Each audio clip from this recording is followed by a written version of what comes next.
한가람 경영신연구소 김종민입니다. 점프 디스커버리 서밋을 통해 여러분들 뵙게 되어 기쁩니다. QBD가 제약 바이오 분야에서 관심을 많이 받고 있습니다. 이번 발표에서는 점프를 활용해 QBD를 어떻게 적용할지, 특히 공정 이해, 즉 프로세스 언더스탠딩을 어떻게 효과적으로 수행할지를 위주로 말씀드리겠습니다. 짧은 시간이긴 하지만 유익한 시간 되시길 바라면서 시작하겠습니다. 본격적으로 시작하기 전에 저희 회사 소개를 간단히 드리겠습니다. 한가람 경영신연구소는 2008년에 창업을 했고 경영혁신, 품질혁신 분야의 컨설팅을 하고 있습니다. 주로 이제 연구개발 분야에 좀 더 포커스가 되어 있는데요. 연구개발 방법론이라든지 실험계획법 이런 것들을 컨설팅을 하고 있고 바이오 제약 분야의 QBD라든지 바이오 시밀러, 허가에 관련된 컨설팅도 같이 진행을 하고 있습니다. QBD에 대해서 먼저 좀 알아보겠습니다. QBD는 퀄리티 바이 디자인, 설계 기반 품질 고도화라는 뜻으로 ICH라는 기관에서 잘 정의를 해놨는데 특히 QBD에서 많이 강조하는 게 빨간색으로 표시한 Product Understanding, Process Understanding, Process Control 세 부분을 많이 강조를 합니다. 의약품의 허가를 받기 위해서는 이 의약품에 대한 이해와 그 의약품이 만들어지는 공정에 대한 이해 이런 것들이 충분히 잘 되어 있어야 되고 그런 부분에 대한 입증이 과학적으로 되어야 된다는 그런 내용이 되겠습니다. 방금 말씀드렸던 그런 QBD에서의 기본 내용들, 제품에 대한 이해, 공정에 대한 이해, 공정 관리에 대한 부분을 어떻게 입증할 것인가가 굉장히 중요한 이슈가 되는데 이 입증 과정에서 통계가 많이 활용이 되게 됩니다. 프로덕트 언더스탠딩에서는 CQA의 허용 범위를 설정하거나 공정 변경에 대한 컴패러빌리티를 입증하는 용도로 추정이나 검정들이 많이 사용이 되고 제품의 이해에서는 CPP를 선정하는 과정, 그 다음에 공정 특성화를 하는 과정, 그 다음에 프로세스의 로버스티니스를 검증하는 과정, 이런 과정 중에서 가설 검정, 회귀 분석, 실험계획법, 시뮬레이션 이런 기법들이 많이 활용이 되고요. 또 공정 관리 단계에서는 프로세스 데이터를 분석하거나 모니터링하고 또 평가하고 이런 용도로 공정 능력 분석이라든지 통계적 공정 관리, 다별량 분석 등이 많이 활용이 됩니다. 이 중에 오늘은 프로세스 언더스탠딩에 좀 더 포커스를 해보도록 하겠습니다. 첫 번째로 CPP를 선정하는 부분. CPP라는 것은 크리티컬 프로세스 파라미터의 약자로 중요 공정 변수를 의미합니다. 짐작하시겠지만 퀄리티에 많이 영향을 주는 공정 파라미터들을 말하는 겁니다. CPP를 선정하려면 여러 가지 단계를 거쳐야 되는데 우선 수없이 많은 공정 파라미터들을 리스크 어세스먼트를 해서 CQA에 미치는 영향을 파악해보고 그게 거의 없을 것 같다라고 우리 지식으로 판단할 수 있으면 non-CPP로 분류를 하고요. 어느 정도 영향을 미칠 것 같다 그렇게 판단이 되면 실험을 통해서 정말로 영향을 많이 미치는지 확인을 해봐야 됩니다. 우선 실험을 통해서 데이터에서 확인할 수 있는 것은 통계적인 유의성을 먼저 확인해 볼 수 있고요. 그 다음에 통계적인 유의성에서 일단 통과를 못하면 CPP라고 볼 수가 없겠죠. 통계적인 유의성이 통과하더라도 실질적인 유의성 평가를 해서 거기서도 통과를 못하게 되면 non-CPP 거기서 practical importance, practical significance까지 있다고 하면은 CPP로 분류를 합니다. 이 중에서 statistical significance를 보는 과정에서 우리가 이 통계 소프트웨어인 점프를 많이 활용할 수 있게 되는데 통계적인 유의성이라는 것은 잘 아시겠지만 어떤 변화를 줬을 때 그 차이가 단순한 샘플에서의 차이가 아니고 모집단 레벨에서 실질적으로 차이가 나는 그런 상황이 되었을 때 통계적인 유의성이 있다고 볼 수 있는 겁니다.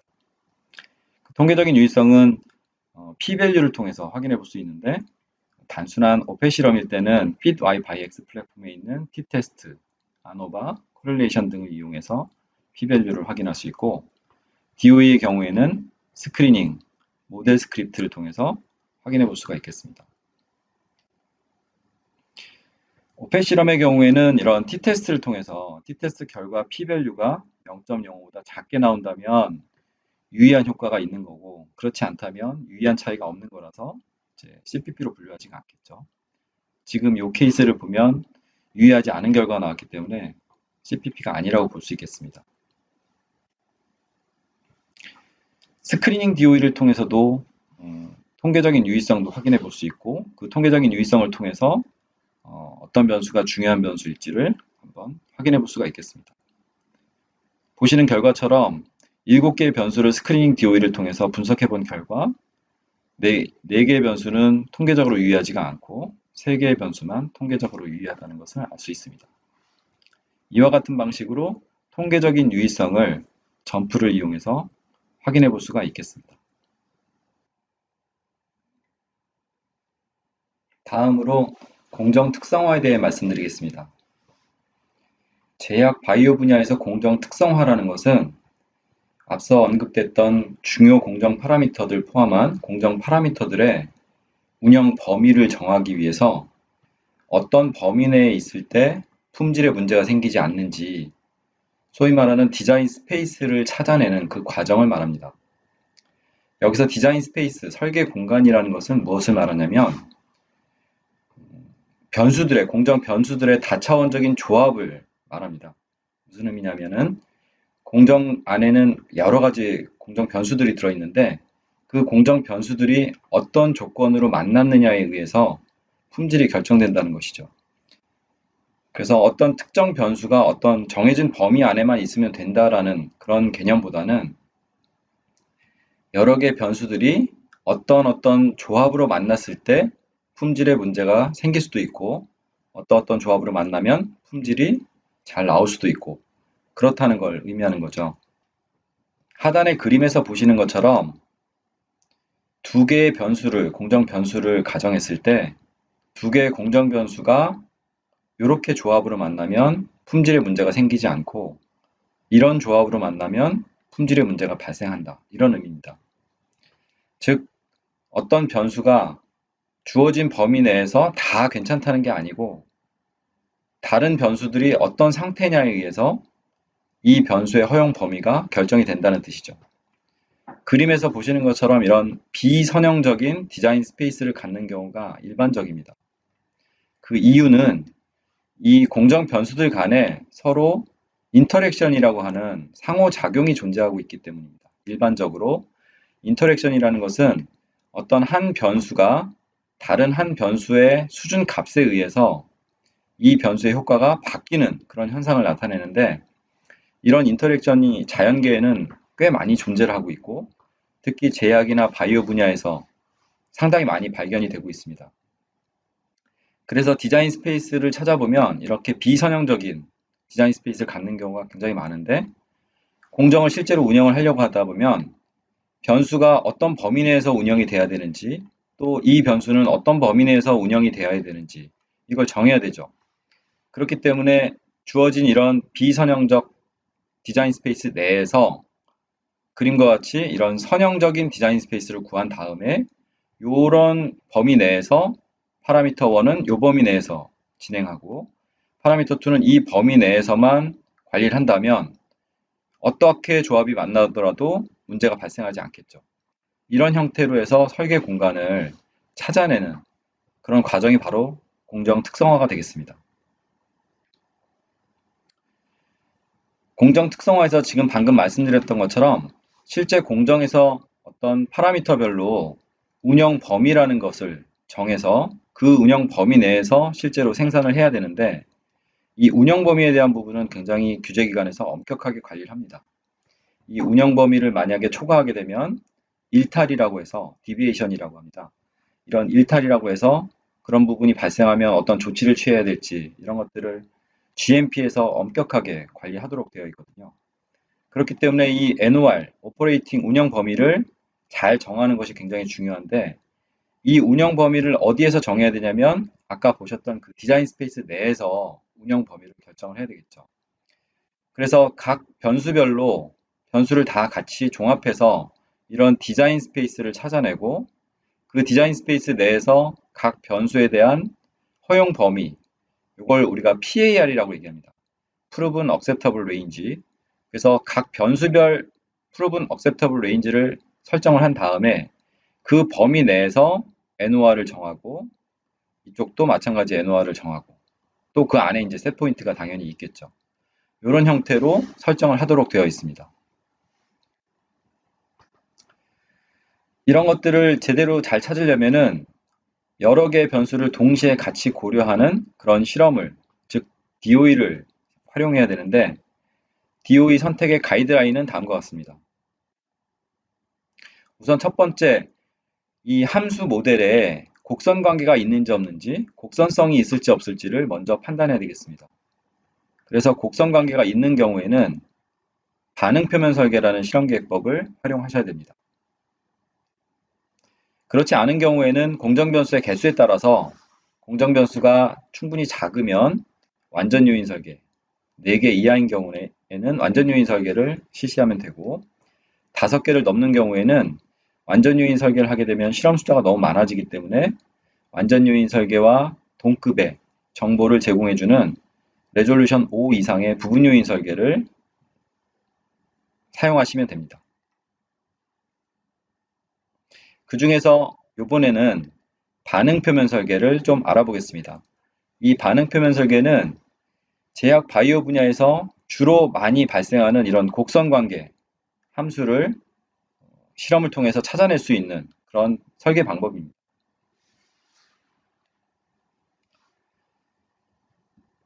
다음과 같은 케이스를 가지고 프로세스 캐릭터라이제이션 해서 디자인 스페이스와 PAR 설정하는 그런 과정을 한번 점프를 활용해서 시연을 해보도록 하겠습니다.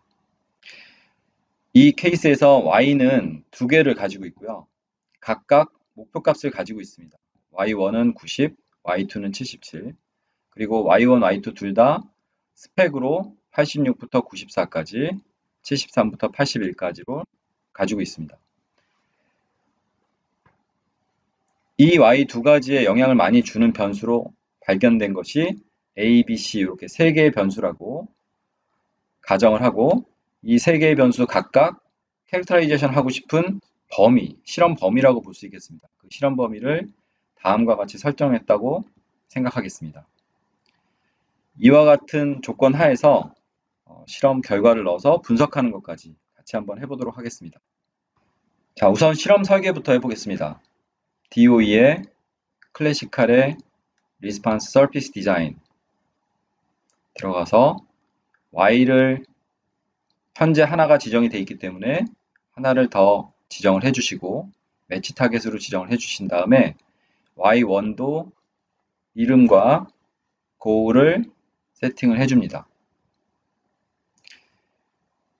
고울을 세팅해 준 경우에 양쪽에 리밋을 넣어주게 되어 있는데 목표 값을 갖는 경우에는 양쪽에 스펙이 있기 때문에 로어 리밋과 어퍼 리밋을 각각 넣어주시면 됩니다. 86과 94를 73과 81을 주어진 대로 입력하겠습니다. 이렇게 되면 자동으로 이 두 값의 산술 평균 값이 타겟으로 설정이 되게 됩니다. 타겟이 정확하게 가운데 값이 아닌 경우에는 추후에 분석할 때 조정을 해 주시면 됩니다. 자, 두 개의 Y가 결정이 됐으면 이제 X를 지정을 해 주셔야 되겠죠. 캐릭터라이제이션 하고 싶은 범위를 설정하는데 변수의 이름과 각각의 설정 범위를 값을 입력해 주시면 됩니다. 현재 2개의 변수가 이미 지정이 되어 있기 때문에 하나를 더 더해주고 각각의 이름을 지정을 해줍니다. A, B, C로 입력하고 각 수준 값을 입력을 해주시면 260에 300, 50에 100, 40에 60 이렇게 입력을 하시고 Continue를 눌러서 어떤 설계를 할지 정해주는데 보통 점프에서는 박스뱅켄 설계와 중심합성법을 다 지원을 해주니까 그 중에서 가장 많이 쓰이는 중심합성법을 선택을 해보겠습니다. 중심합성법 선택을 하면 그 중심합성법 중에서도 축점을 어떻게 배치하느냐에 따라서 온페이스 설계가 있고 그 다음에 회전성을 갖는 설계가 있습니다. 회전성을 갖게 되면 외접하는 모형과 내접하는 모형이 다 설계가 가능한데 로테이터블 설계 중에서 인스크라이브를 체크하게 되면 내접하는 모형으로 CCI라고 얘기합니다. 그리고 이걸 체크하지 않으면 외접하는 모형 CCC 설계가 가능합니다. 통상적으로 가장 많이 쓰이는 온페이스 설계를 사용해 보겠습니다. 이와 같이 온페이스 설계를 하고 난 다음에 설계를 할 때 런 오더는 실험 순서를 랜덤하게 셔플링해서 실험하도록 권장을 하고 있고요. 가급적이면 랜덤하게 설계를 하시는 것이 좋습니다. 이렇게 되면 중간에 어떤 이벤트가 발생했을 때 그 부분을 서로 희석시킬 수가 있기 때문에 실험 나중에 결과를 분석할 때 유리한 측면이 있습니다. 그리고 센터 포인트는 이 분석 자체가 통계적 분석을 해야 되기 때문에 통계 분석에서 가장 중요한 부분 중에 하나가 퓨어 에러, 그러니까 단순하게 실험을 반복했을 때 나오는 오차가 어느 정도 되는가를 아는 것이 중요합니다. 항상 그 결과값을 가지고 거길 기준으로 해서 모든 효과를 판단하기 때문에 이 충분히 반복 실험을 해서 그 반복 실험에 의한 오차를 산정할 수 있도록 실험을 제공해 주는 것이 좋습니다. 권장하기는 뭐 6번, 7번 이상의 어떤 실험을 어떤 한 포인트에 대해서 해주는 것이 좋은데 못하더라도 최소한 4번 이상은 해주시는 걸 권장합니다. 센터 포인트를 4개로 지정하고 실험을 랜덤하게 순서를 정해서 설계를 해보시면 다음과 같이 이렇게 설계가 됩니다. 보시는 것처럼 18개의 런이 설계가 되어 있는데 이 결과들을 갖다 넣어야 되기 때문에 제가 이미 실험한 이 조건에 대한 실험 결과들을 다 입력한 테이블을 가지고 분석을 같이 해보도록 하겠습니다. 설계는 지금과 같이 하면 되고요.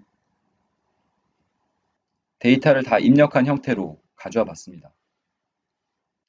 자, 이와 같이 결과가 다 입력이 되었을 때 첫 번째 단계로는 모델 스크립트를 런을 해서 Y1과 Y2에 각각 영향을 줄 수 있는 그런 항들을 모델식에 담을 항들을 결정하는 과정을 먼저 겪습니다. 그래서 퍼스널리티를 스텝와이즈를 선택하시면 스텝와이즈 리그레션을 하게 되는데 이렇게 해서 런을 하시면 가능한 모든 항들, 주요과 항과 인터랙션 항, 그 다음에 제곱항들까지 다 포함해서 후보들을 이렇게 가지고 있는 상태에서 이 중에서 통계적으로 유의하지 않고 별로 모델식에 들어갈 이유가 없는 그런 항들을 어떤 기준 하에서 제공을 해줍니다. 보통 p-value를 기준으로 제거를 하게 되는데 backward elimination이라는 방법을 이용해서 p-value가 0.1 이하인 것들만 남겨놓고 0.1보다 큰 것들은 제거를 하도록 이렇게 조치를 취합니다. 여기가 모두 선택이 되어 있는 상태에서 출발해야 되기 때문에 Enter 5를 한번 누른 상태에서 출발한다고 보시면 되겠습니다. 이러한 환경들은 환경 설정에서 다 세팅이 가능합니다. 자, 이 상태에서 고를 누르시면 컨트롤 고를 누르시면 Y가 두 개가 다 동시에 실행이 되니까 컨트롤 고를 눌러서 실행을 시켜보면은 Y1에 영향을 주는 파라미터는 인자는 이렇게 3개 주요과하고 인터랙션 2개만 영향을 주는 것을 알 수 있습니다. 나머지 인터랙션 하나와 제곱항들 이런 것들은 다 효과가 없는 것을 알 수 있습니다. 통계적으로 유효한 효과가 없죠. p-value를 보면. 그리고 반면에 Y2 같은 경우에는 주요과뿐만이 아니고 인터랙션 2가지, 그 다음에 제곱항도 효과가 강한 것을 알 수 있습니다. P값이 상당히 낮죠. 그래서 Y1은 곡선 관계가 거의 없는 거고 Y2 같은 경우에는 곡선성이 상당히 높은 그런 모델이 얻어질 수 있음을 알 수 있습니다. 그리고 이와 같은 결과로 모델을 만들 때 기대되는 R스퀘어 값, 결정계수 값이죠. 이 결정계수 값이 꽤 높게 나오는 걸 알 수 있습니다. 실제 현실에서는 이렇게 나오기가 쉽지가 않지만 시뮬레이션 사례이기 때문에 R제곱이 상당히 높게 나와 있습니다. 자, 이 상태에서 컨트롤 런 모델을 하시면 각각의 모델이 만들어지고요. 이 모델에 대한 평가가 가능해집니다. 우선 Y1 같은 경우에는 모델 자체가 유의하게 판단이 되고요. 통계적으로 유의하게. 그 다음에 R제곱도 상당히 높게 판단이 됩니다. 아래쪽에 내려가 보면은 모델식에 들어가는 항들과 코드화 시켰을 때의 개수값들이 이렇게 나와 있는데 이 개수들만 가지고 이걸 가지고 그대로 모델식을 만들 수는 없을 것 같고 실제 모델식을 확인해 보고 싶으시면 이 리스판스 Y1에 들어가서 에스티메이트의 Show Prediction Expression을 선택하시면 이와 같이 모델식이 나타나집니다. 그래서 이것이 Y1을 A, B, C로 설명할 수 있는 그런 모델식이라고 볼 수 있겠고 점프는 이 모델식을 기억하고 있기 때문에 A, B, C 값만 입력하면은 Y 값을 예측할 수 있도록 되겠습니다. 이와 비슷한 형태로 Y2도 마찬가지로 분석이 가능하고요. 역시 마찬가지로 모델은 유의하고 R제곱이 높고 그리고 유의한 항들로만 잘 모델이 구성되어 있는 것을 알 수 있습니다. 자, 이와 같이 두 개의 모델이 함수식이 잘 만들어져 있다는 가정하에 핏 그룹의 프로파일러를 실행하고 아래쪽으로 내려가 보시면 이 두 개의 Y를 동시에 만족시킬 수 있는 A, B, C의 조건을 찾을 수 있습니다. 이 부분을 더블 클릭하셔서 매치 타겟을 확인해 보시고 이게 목표 값을 갖고 있기 때문에 그 다음에 로우 값과 하이 값을 각각 넣어줍니다. 86과 94 그리고 가운데 값이 타겟 값이 되는데 90이죠.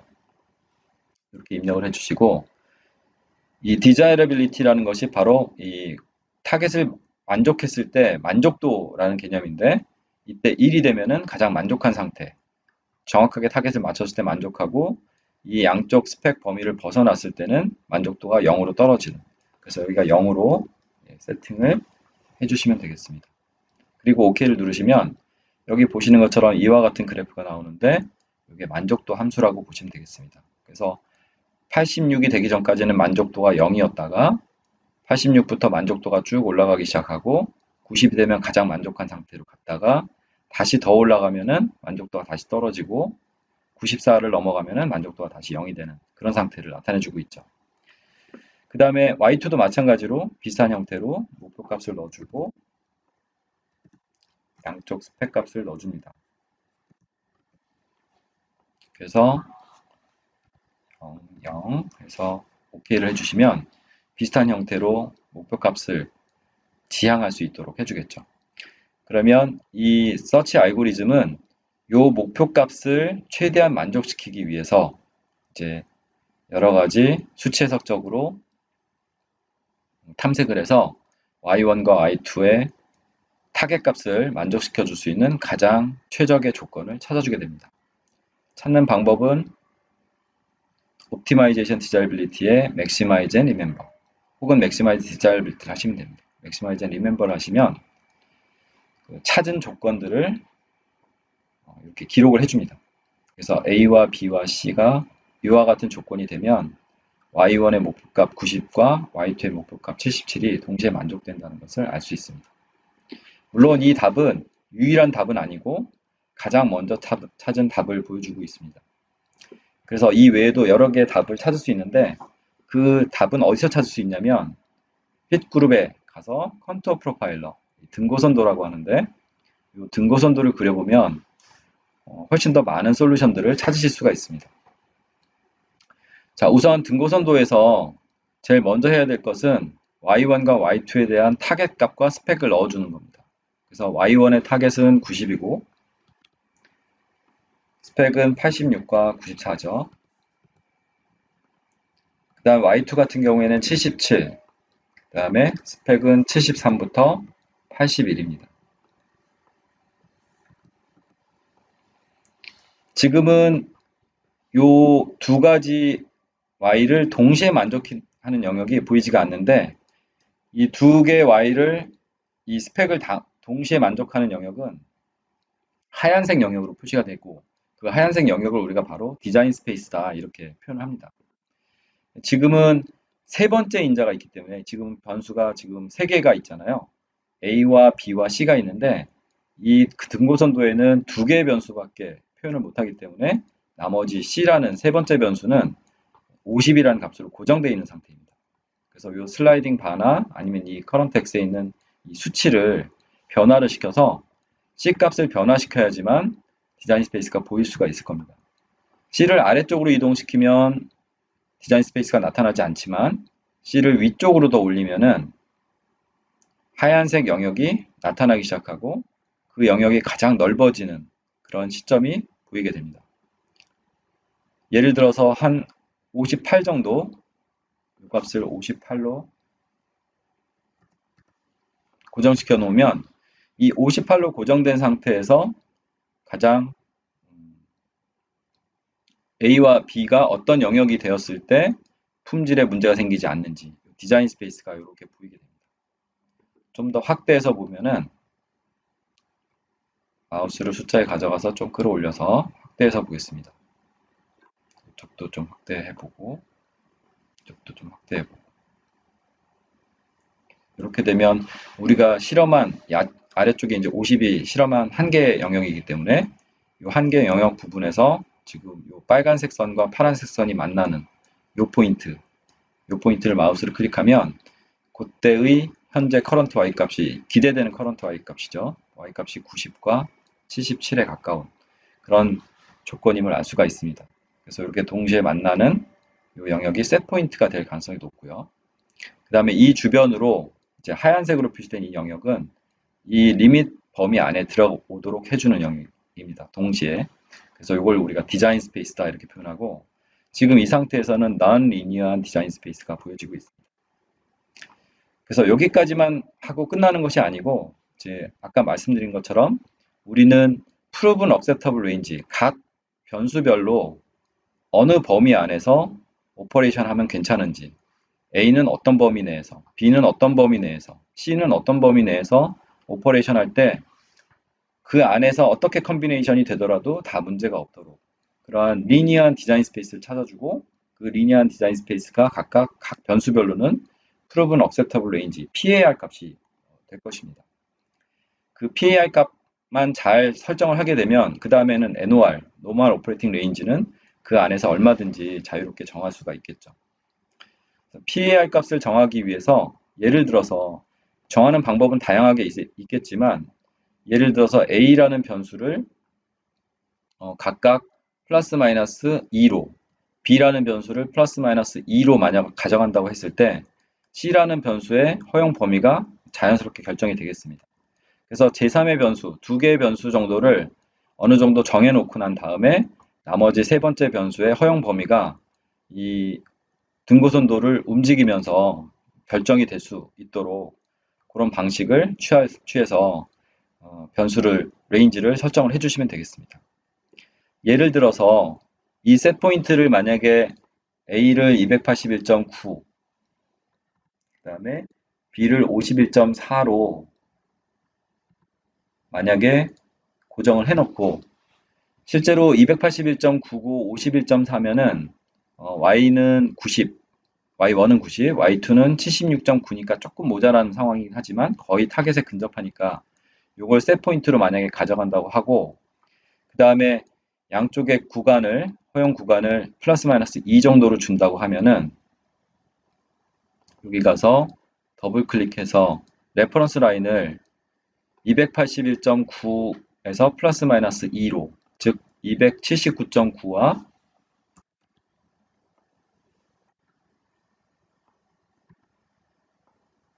빨간색으로 표시를 한번 해보겠습니다. add 그 다음에 283.9 빨간색으로 add 해서 이렇게 표시를 하고 그 다음에 B도 마찬가지로 51.4에서 플러스 마이너스 2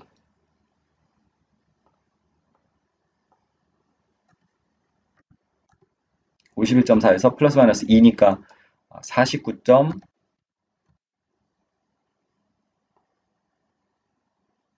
4,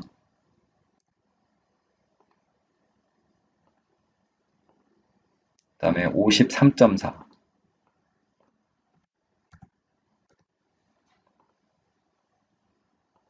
그래서 add하면 지금과 같이 이렇게 레인지가 설정이 됩니다.